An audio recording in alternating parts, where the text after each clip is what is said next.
Welcome to Excellent Rising. I'm Mael, somatic experiencing therapist for PTSD and trauma recovery. Today's piece is called Pleasure is Shame. I'm reading from the book The Trauma We Don't Talk About, page 36. For many people, pleasure was never safe.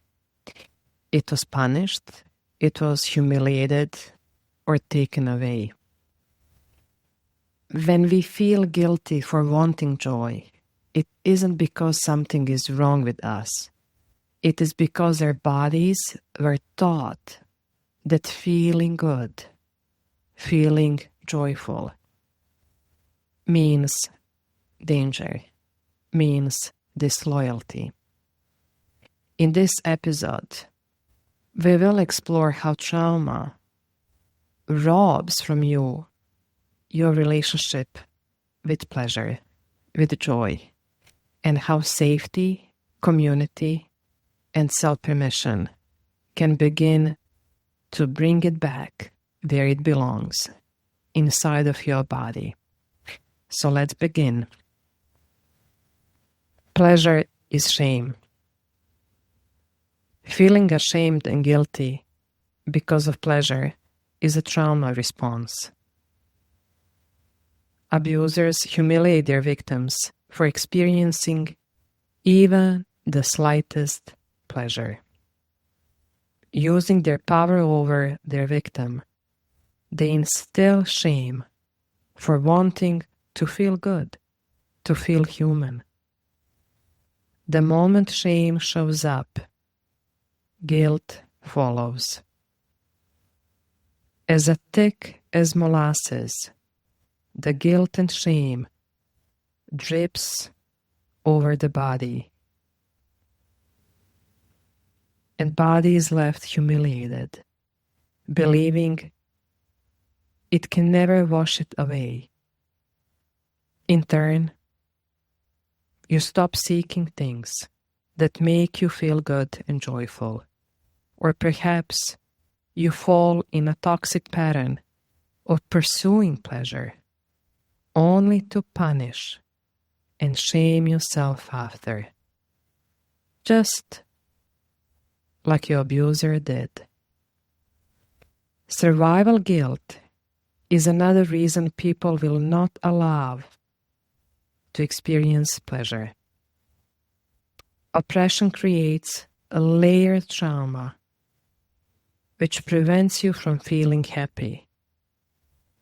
It is not that you don't feel the desire for pleasure. It is because you feel you are betraying your family, or you're betraying your people if you experience pleasure. As experiencing pleasure will make you disloyal to your family, to your blood, to your community, to your ancestors. So the moment need for pleasure arises, inhibition kicks in and prevents it from expanding. So shame and guilt cannot be ever again experienced in the body. Your body will learn to invite pleasure back in and transition into a place of joy and happiness and content once you place yourself in a healthy, safe environment. Pleasure seeks social safety.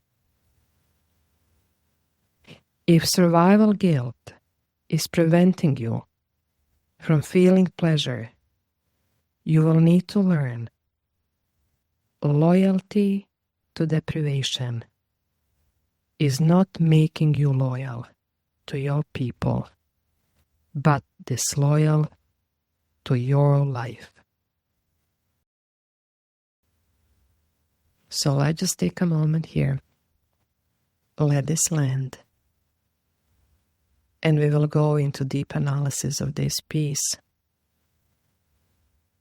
And I will repeat last two sentences. Let it in. Let it in.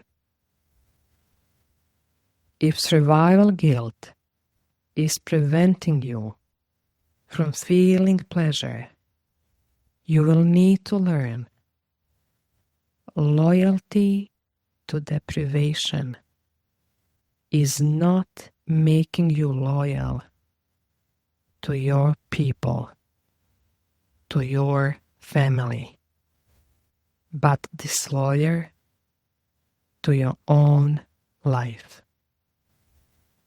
So as I go in a deep analysis, you can pause, take a piece of paper, and write things down. And see what's landing for you, what's landing for your body, for your soul, for your heart. What the memories are showing up, what the new insights are showing up. Okay, let's begin. So core teaching here is pleasure and shame are trauma linked. And I want to reframe pleasure not as indulgence or luxury, but as an innate human state.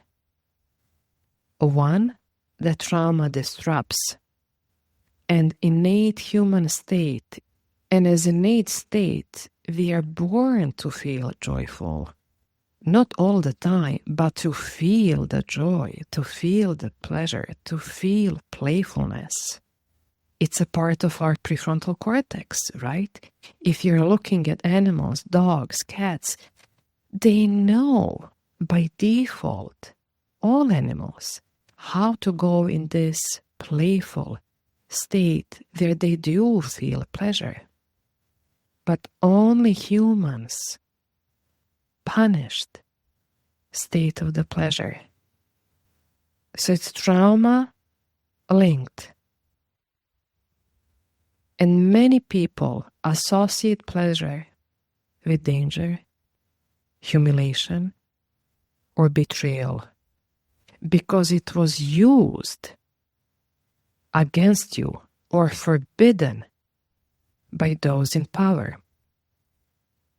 And by those in power, it can be your parents growing up, it can be mother or father, who didn't allow to feel any joy in a family, who were joyless, playless. If you're coming from the church, we absolutely know how the church punished inequalities of pleasures. So abuse and that neglect severs the link between aliveness and safety. So if you have been punished for joy, for sensuality or satisfaction, the nervous system learns pleasure equals threat, and what should be restorative becomes dysregulating. Okay? Third, guilt replaces joy. Once shame takes root, guilt follows. And not just as an emotion, but as a physiological residue. So you can internalize the abuser judgment. And by abuser, this can be very subtle. This can be a mother who is on one hand very caring, or father who is protective. But when it comes to the joy, when it comes to this playfulness, that caring mother or protective father can turn into a complete different persona, which is perceived as someone who is very power over, right?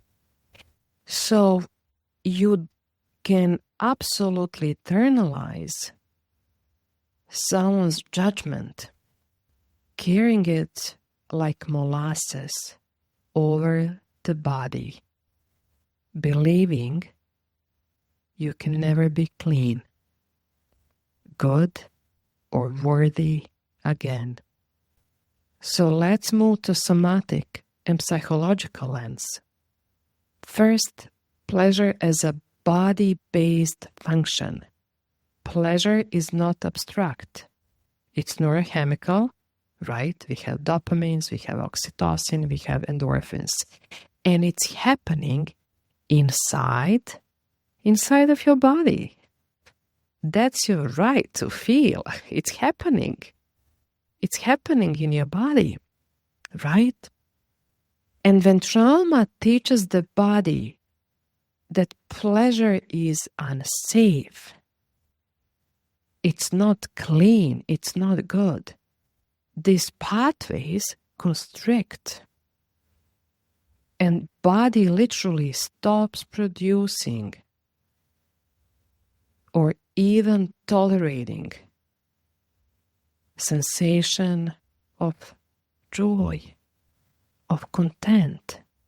It stops something what's in your biology, what's given. It's just there, it's given. Gets to be constricted and dried out. As you know, I'm somatic experiencing therapist, so I work from bottom up therapy. I work with soma, I work with body, and it's so important so we can really get familiar how our body is responding through senses. And I used molasses as a metaphor. So as thick as molasses, the guilt and shame drips over the body. I use this description so we can get familiar and we can translate our emotional imprint into somatic texture. And that texture communicates how shame feels heavy, sticky, and it's inescapable.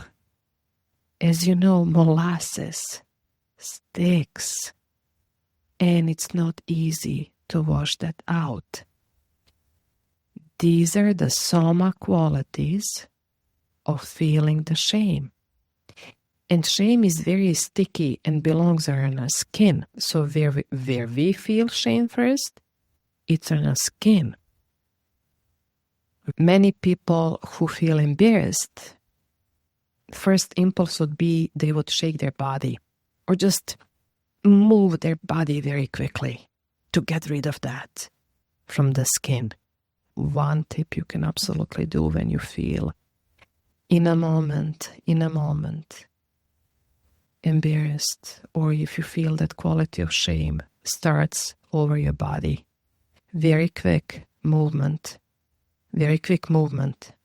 of your skin, okay? Third, cycle of pleasure and punishment. So many people oscillate between denial and overindulgence. So first, seek pleasure, feel guilt, self-punishment, suppressing desire, and then seek again. And this cycle, this repetition, mirrors trauma pattern, okay? So seek pleasure. So there is a relief, shame, punishment, freeze. So let me repeat this. Many people, after seeking pleasure, they feel guilty and they want to self-punish. And they want to suppress desire. It's a very painful state. It's very painful to feel that way and to go through this. Fourth, nervous system dysregulation. So your body cannot hold high arousal states. And high arousal states are also the states of pleasure. joy, excitement, sensuality. For many people, sexuality, right? For many women who are not able to achieve orgasm, and men who absolutely cannot feel any sexuality in themselves. So a body doesn't have these capacities for high arousal states without tipping into anxiety or collapse.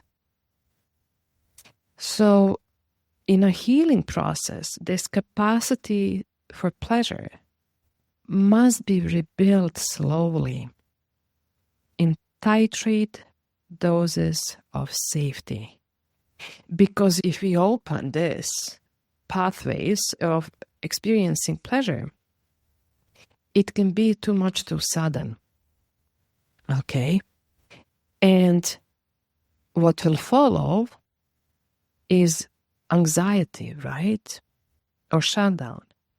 So in somatic therapy, in somatic experiencing therapy, the main thing is to be so titrate, so safe and so gentle, and trusting the wisdom of your body. So how to feel more of intimacy of the pleasure?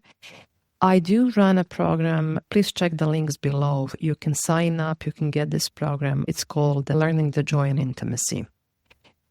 So the link will be in the show notes. Intergenerational and cultural trauma. Everyone who is minority, who has been exiled, who has experienced war, genocide, displacement, poverty, survival guilt, and inherited deprivation is real. And this is the trauma we don't talk about. So I want to link personal trauma to collective trauma. Again, oppressed, displaced, war-torn communities may feel pleasure as betrayal. And it goes, if I'm happy while my people suffer, I am disloyal. And this is a survival guilt disguised as morality. And personally, I know this place deeply. Surviving 3 wars, surviving genocide, being displaced, plus witnessing all my people. I'm a Serbian from Croatia. And not only that, witnessing my grandparents who were sent to extortion camp and who was the only who survived. So there is a deep, deep ingrained loyalty to deprivation. So let me repeat this. If you're coming from the place of minorities, oppressed, less off, exiled, not good enough, from church communities, rigid church communities, there is a state of being, you know, and that's a loyalty to deprivation. And I wanted to name how we, generations of us, of our lineage, your lineage, is conditioned by suffering, where we glorify endurance over joy, where we almost put on pedestal suffering over playfulness. And one thing we know is how to endure and how to be resilient and how to push through and move through. And that was always praised. And what was always punished and looked down is to feel content, to feel pleasure, to feel happy without suppressing innate joy. And that is disloyalty to life itself. Let me repeat this. This is disloyalty to your own life. You can absolutely honor your family, honor your ancestors, but you don't need to honor survival guilt in them, inside of you. And I heard this many times, so many times. Get serious. Do you see what's happening on the news? How dare you to dream when our people are getting killed? It's very caging for the soul. It's very caging. It's almost like you don't need oppressor because we oppress ourselves by default. Third one, so when we're looking at intergenerational cultural trauma, oppression is a pleasure. It's killing system. So colonialism, patriarchy, and authoritarian control all regulate pleasure, especially for women. Oh boy. Wow. I can make 10 episodes just on that one. Marginalized, oppressed bodies, oppressed will, oppressed authenticity, oppressed expression. Because pleasure is autonomy. And you know, if you're coming from power over cultures, colonialistic cultures, history of the war and displacement, patriarchy, authoritarian family system, you know that pleasure, if it's your expression of your own autonomy, autonomy was never allowed under those systems. It was punished. It was punished to the exiled or to the death. And restoring pleasure is an act of resistance. And as you know, I am activist. I'm activist. One thing I will do in my life is to leave the legacy of activism in any form I can. This is one form. So restoring your pleasure is your act of resistance. It is. You're your own partisan. You're your own partisan. Resisting your own revolutionary of your own life and what happened to you. And again, that doesn't mean you will be disloyal to your family. It's the line, it's the boundary you will need to set up.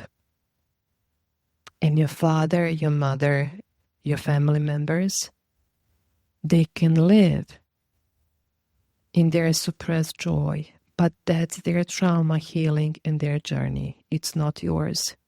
And you can still be connected with them on a different levels. Okay? So restoring your pleasure is an act of resistance against all those oppressed systems you lived under. And now it's a time to move up and not to live in this place of under or power over. When it comes to somatic healing principles, okay, Pleasure seeks safety. Period. So the nervous system can only open up to pleasure when it feels secure. Pleasure and safety are interdependent states. If you're looking at animals, lions, cubs, right? They are playful only when it's safe. Kids, right? You are the most playful, the most expressive, loud and bold when you were safe with people around, or with your best friend, or with your dog, or on your own, right? So it's a social safety. Second, safe environments rewire desire. So absolutely you can retrieve desire. Healing requires physically and relational safe context. Places where joy is not punished. Sensuality isn't shamed. Sexuality is not shamed. And the body only then can relax. And absolutely, that desire, right, your hormones, those nice hormones, oxytocin, dopamine, endorphins, will start to build their own neural pathway again, right? You will build that new big highway in your body again. Micro practices of joy. So how do we start? So this is one tool, okay? How we build this highway. Start small.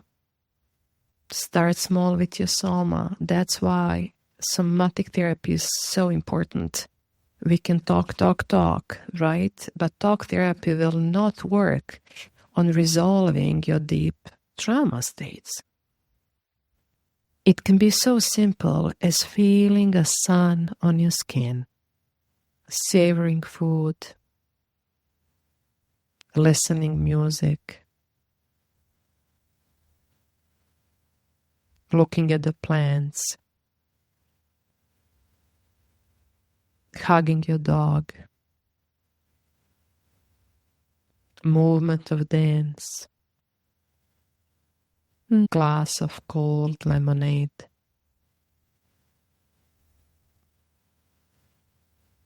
Start small. Start small. And the body relearns that pleasure doesn't predict punishment. And then just notice, shame didn't follow. With all those small things of micro joy, you just gave to yourself. And that's a practice you will do every day. Every day, pick 5 things every day until that practice becomes a skill. You'll just do it on your own, right? Thank goodness our brain is so adaptive, and that skill becomes a state, and state becomes a trait.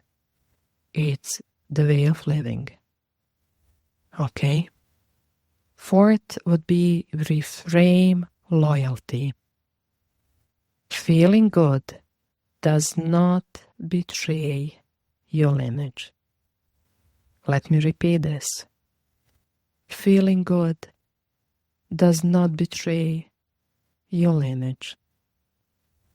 It honors it, proving that your people suffering didn't erase their descendants' right to thrive and to feel happy and to feel joyful.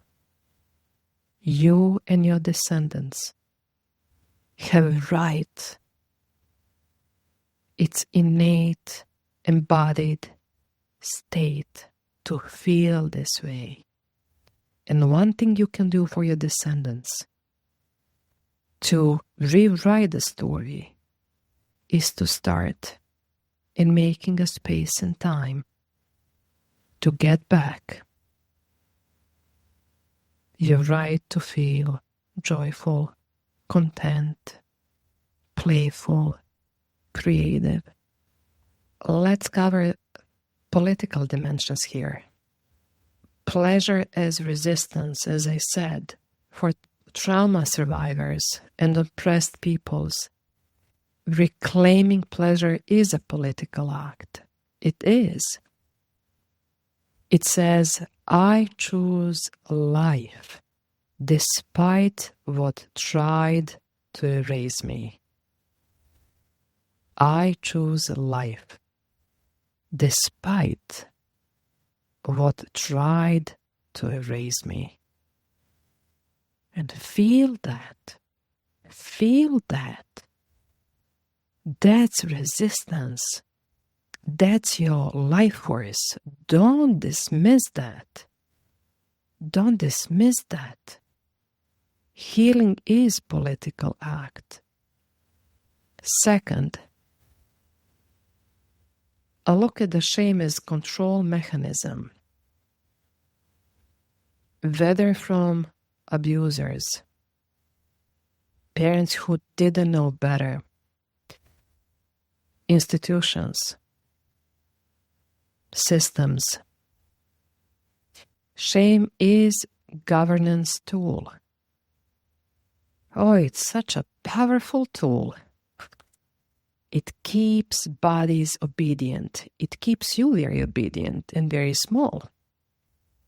Because imagine if you're minority, dare you to be bold and happy on the streets. Right? The eyes will be on you. Now you have a power. You have something to say, something to oppress. You own your own life. There is a big autonomy when people are seen joyful. It's a deep integrity to be witnessed. So how is that working for a government who wants to control you? Right? For patriarchal systems, churches. One thing they used is to shame people. And I'm talking about churches who did more damage than good for people, not for the good churches. There is a lot of spiritual abuse happening. You know that. So reclaiming pleasure dismantles this internalized oppression. So that's one way of your activism. I have an episode, How to Become Activist. You can listen. And this is this, okay? That's your act. Reclaiming back your pleasure. Because your body will not be obedient. Again. Third, healing as re-embodiment of joy. So when I said your body will learn to invite pleasure back in, it will relearn, re-embody it. So we need to move from cognitive processing to embodied reclamation. And body needs to be alive. It just knows how to do it. There is cellular memory. There is a DNA memory. It's innate memory to feel those states. And start simple, as I said. Start simple. Don't overthink. There is no overthinking. It's only embodiment. Embodiment. Let your body lead. So main teachings here. If pleasure feels unsafe, that is a symptom, not a flaw. The body is protecting you based on old information, on something what happened, something you lived. Second, pleasure requires social safety. It does require social safety. And you need safe relationships and environments where you won't be condemned, where you won't ever receive that silent, judging look as you did such a bad thing. Guilt equals loyalty. You honor your ancestors by living fully, not by continuing their deprivation or deprivation of your parents or your partner. This can also come living by a partner who learned all of that in his family or her family. Okay? You don't need to be loyal to your husband or to your wife. Survival guilt. Absolutely not. That's their journey. That's their therapy. Pleasure is sacred. It is the nervous system way of saying, I am safe enough to live. I am safe enough to live. Not only to survive, to endure, but to live. To live. Fifth, relearning joy takes time. Same as trauma. It's layered. The body must rebuild trust in good sensations. But this is a good playground you want to explore. You want to spend time in exploring that playground in your body. Okay? So, shame around pleasure is not morality. It's not you're doing something right because our people are suffering, or this is what is told. We need to suffer. That's trauma. Reclaiming joy is not betrayal of your past, but devotion to your life and to your descendants. Your body is not broken. It's protecting you in the only way it knows how. And pleasure will return. You have innate right for joy, for content, for playfulness. If this episode spoke to you, share it with someone who needs to be reminded that joy is not betrayal, it's life. And if my words and these episodes help you find your own voice, your own truth, please support and donate. Every donation helps this work to continue and to reach those who need it most. You will find the link in the show notes. Until next time, be gentle with yourself. This is Excellent Rising.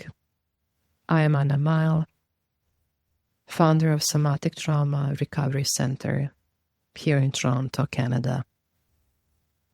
Until next time, much care, much care.